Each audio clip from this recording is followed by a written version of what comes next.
Market, and this is the legendary Pow Wow Cafe. Right here, this is my friend Sean Adler. Hey, how you doing?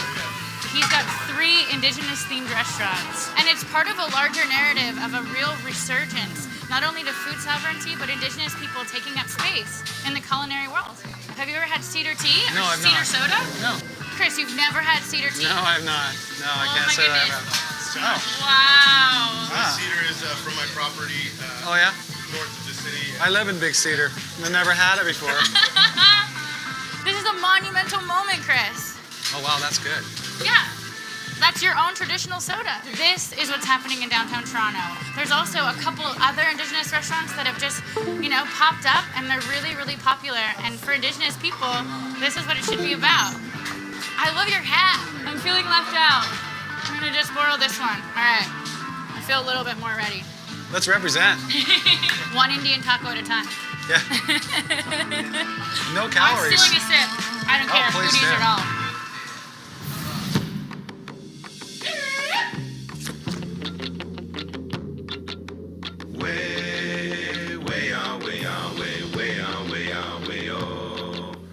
My name is Kris Nargang.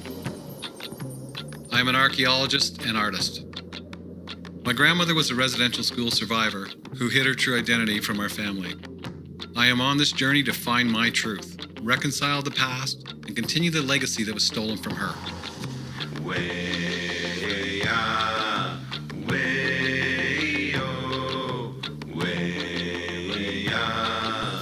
I'm Sarain Fox.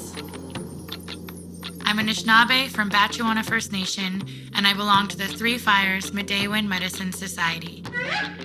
The movement of Indigenous Knowledge revitalization is thriving across Turtle Island, and I want to introduce Kris and all of you to the revolutionary work being done by those who have dedicated their lives to shifting colonial narratives by harnessing Indigenous knowledge.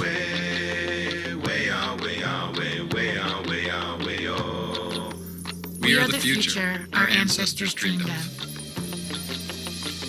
Our prophecies tell us that the time is now to reclaim, rematriate, and revitalize the knowledge intended for us. This is future history.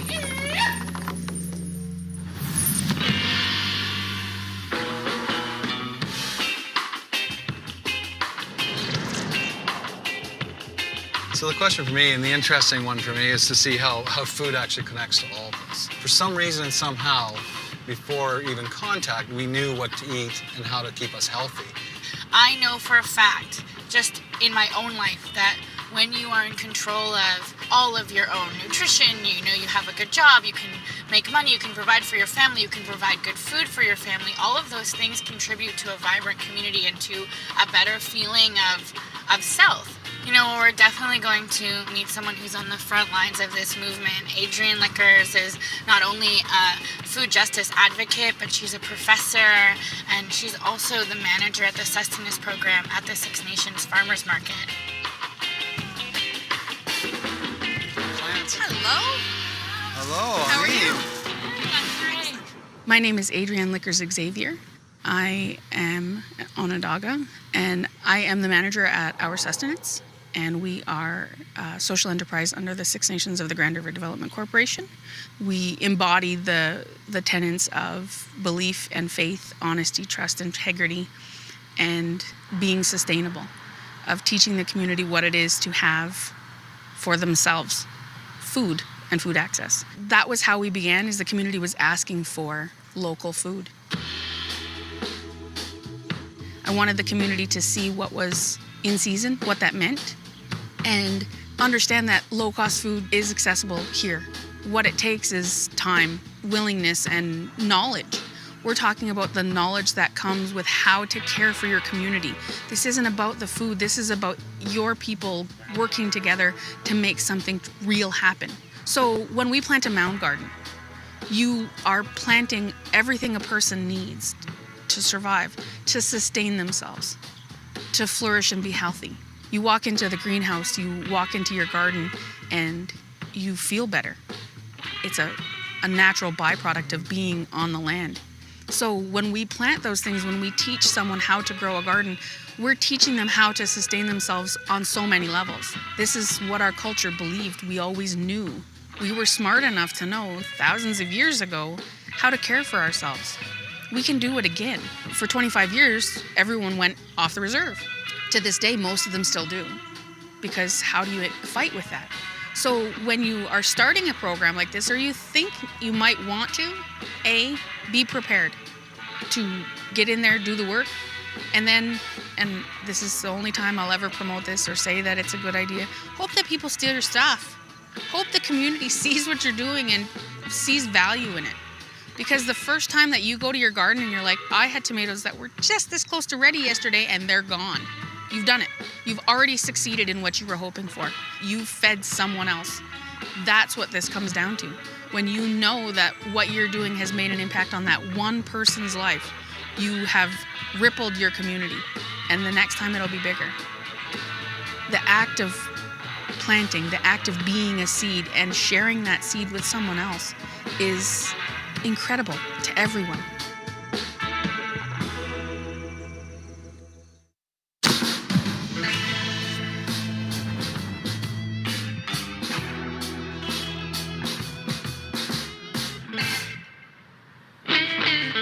So Kris, I know that everyone calls this area Nipissing First Nation or Garden Village, but it's actually part of our creation story.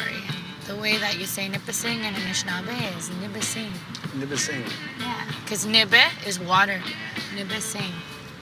So we're here to see Bob Goulet today on food.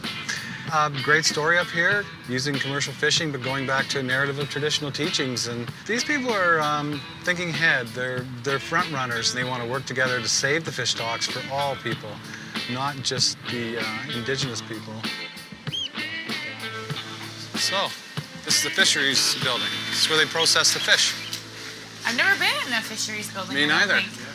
We may use a lot of standards that come from, health safety and public health and that sort of thing, but there's a real continuity to how we've done things as a people that come from our fishermen learning from their dads and from their grandparents and so on for many generations. But with ice, which is important, keep your catch cold. No more selling from the backs of hot trunks in the summertime. Yeah. Here we've got a state-of-the-art facility. State-of-the-art with traditional background. Yep. Exactly. That's incredible. Yeah. There are people who don't want to use the facilities. There's a lot of people that may think that we're taking away their rights. Here, we ask them to register their catch, to tell us how much they've caught. There are some people that feel they want to just practice their rights unabated. And for us, that isn't our way. Our way is ensuring that we are following what sacred law is, which is making sure we're taking care of our fish, because they've provided for us for many years. The right to fish in the way we have is still important. But with that right, we also have the right to regulate ourselves. One of the things that I try to do as a traditional teacher, I always refer to our most basic gifts as Anishinaabe people. We're given the gift of intellect, but we also have the ability to choose, to have free will. So we can, with that intellect, make choices. The specific reasons that sacred law was given to us is to speak for those things that can't speak for themselves. A lot of our people feel that our rights come from the 1850 Robinson-Huron Treaty. Sacred law came first, and we have to look after the fish, we have to look after the lake, because that's what was asked of us. So we're getting ready for our shore lunch, and this is one of those things that we have done for millennia. When tourism started to come here and people started using the lake, we used the shore lunch as a means of added value to their fishing trips. You're slowing down on the fishing, you're watching the quotas, and you're talking to everybody out there in the community. And I did see the conflict that was happening. So how's that going for you now? It's contemporary stereotypes. People think that we're getting rich from the fishery. And, Rennie, I don't know if you're got $1 million in your bank account yet, but, it's in reality, we all have to share this lake. We're all in this together. And we are entitled, we do have the right to use the resource in the way that we've been for thousands and thousands of years. For the most part, the province has acknowledged all the rights that we have. Now, what we're saying is that along with those rights come the responsibility to make sure that those rights exist. I've always told our fishermen, there's no purpose of having a right to get something if it's not there. One of the biggest concerns that our youth have voiced to us is they're worried that what we're doing today is going to result in them not having a resource in the future. And they want to be able to practice. They want their children and grandchildren and to the 7th generation to be able to have fish here like their ancestors have.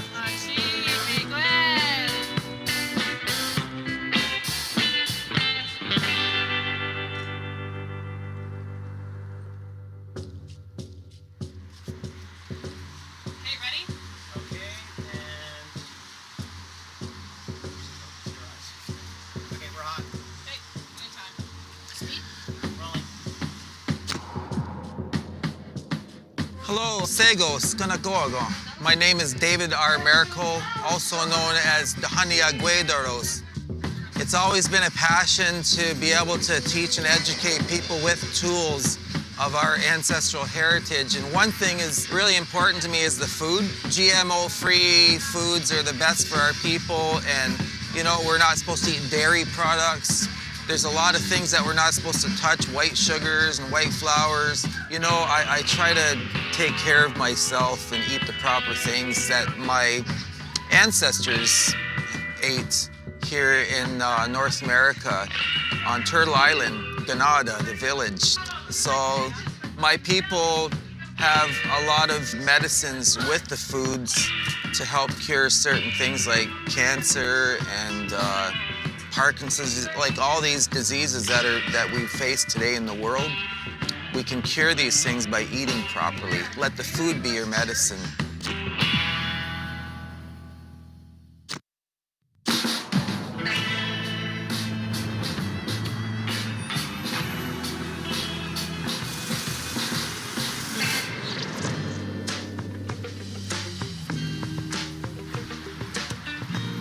Wow.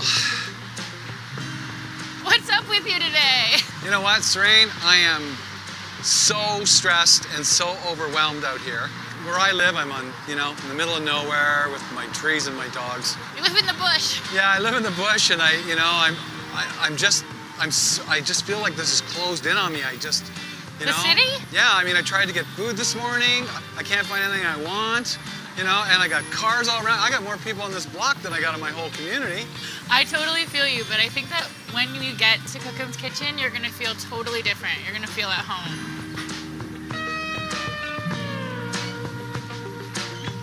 Cuckoo means like grandmother. So like grandmother's kitchen. Hi, Ani, bonjour. Hi, how are you? Hey, nice Hi, to meet you. Kris, nice to meet you. Nice to Thanks meet for you. having us. Beautiful. Where are you from? I'm from Mukwamkwam. You're from I'm Wiki. Manitoulin Island. Okay, Yeah. awesome. The murals are incredible. Yeah. Ah. Murals took about 2 weeks to do. This is the Three Sisters here? Yeah. So can you tell me what those are? It's the corn, beans, and squash. The corns and the beans and squash, they help each other grow and flourish. That's what we bring here. So we were trying to make everybody feel happy when they come in, feel all the love that comes from the kitchen to the atmosphere to the ambiance. So these are real women. What are their names? My mom's name is Victoria and my wife's mother's name is Arianne. My grandmother's name is Rebecca. We put the strawberries here because I was told that she was born on the strawberry moon.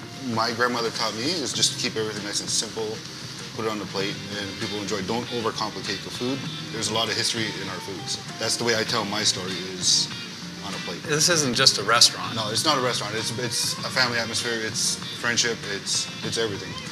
Okay, so I'm so curious about this. Do you sell the sweetgrass? What is this here for? No, actually, we use it for our creme brulee. So Oh, wow. what we do is I cut up in little pieces and I steep it with the cream, and then I use the essence of the cream to put the egg yolks and sugar, and then come up with our creme brulee. So funny. What a colonial dish, and you've just totally reclaimed it. Yeah. That's awesome. So we'll go in the kitchen. We'll go talk about what it takes to bring the plates to the table. Are you going to cook something? Yeah. Oh, awesome. Okay. So what I'm gonna do is the braised elk. So basically what I did was I sous vide the elk in some juniper berries and spruce tips.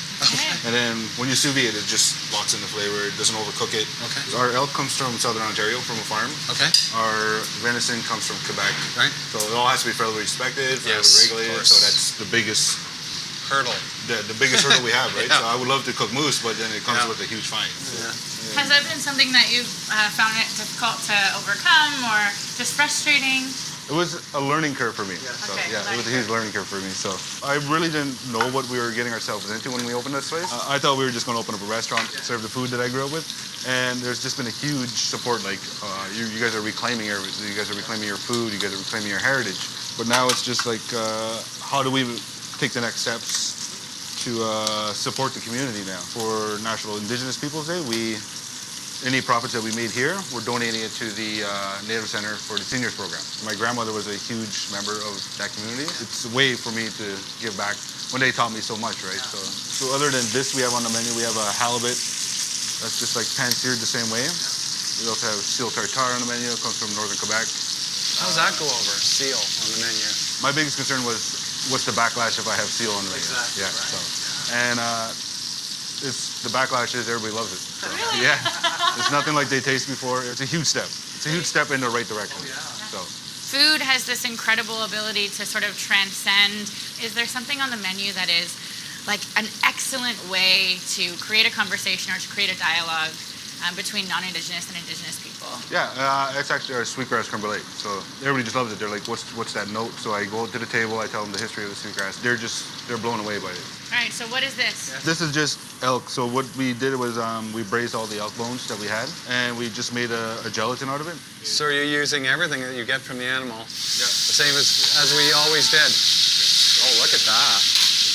Totally I think different. that is pretty in line with our teachings about everything that you take, you should be putting back. If you have something abundant, give a little bit back. Don't take more than what you need. So. Yeah. So. Do you prefer working with our traditional foods? Like, does it feel differently than what you knew in culinary school?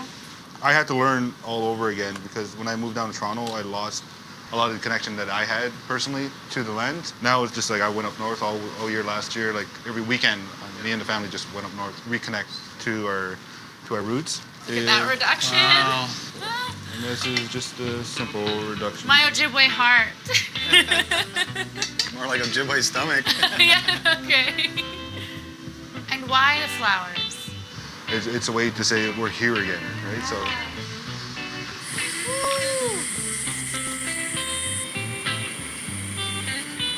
Oh, look at that. Yeah, that doesn't look good at all. No, I don't want to try it. No. I don't think so. I think that is the definition of Manoba Matsuin, the good life. Because it's got the most red on top.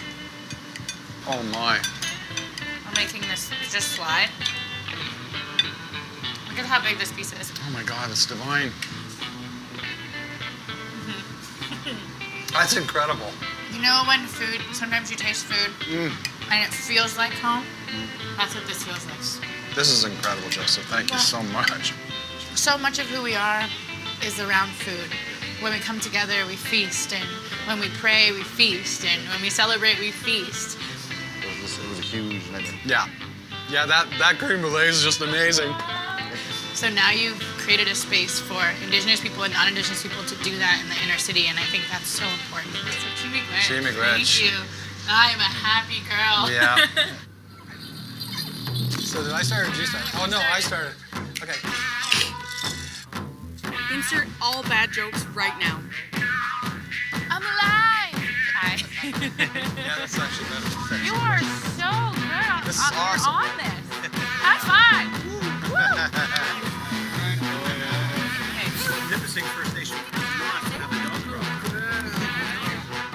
That is reconciliation in action. Wow. I drive to Toronto just for that. Bojo, Wabananungo Queen, Desnikas, Wabization, Dodam, Anishinaabe Queen, Bachuana, and Dojaba, Niso, Matalian. I want to say Chimigwech to the beautiful people we had in this episode. Such important work that they're doing, to maintain our traditional ways of knowing and being and to uphold our food sovereignty and those nation-to-nation relationships, and to contribute to the future of our communities, the health of our communities. And the health of our communities, not just our health, but our mental health too. Bringing back the traditional knowledge and using it in their message. Chimigwech. Chimigwech nibis sing. Yes, what's this water? Chimigwech nibis. Let's stay a little higher, okay. Okay, you all right? All right, let's stay on the dry stuff. Ready? We didn't want to bless the water with you. Chimigwech Chimigwech. nibis.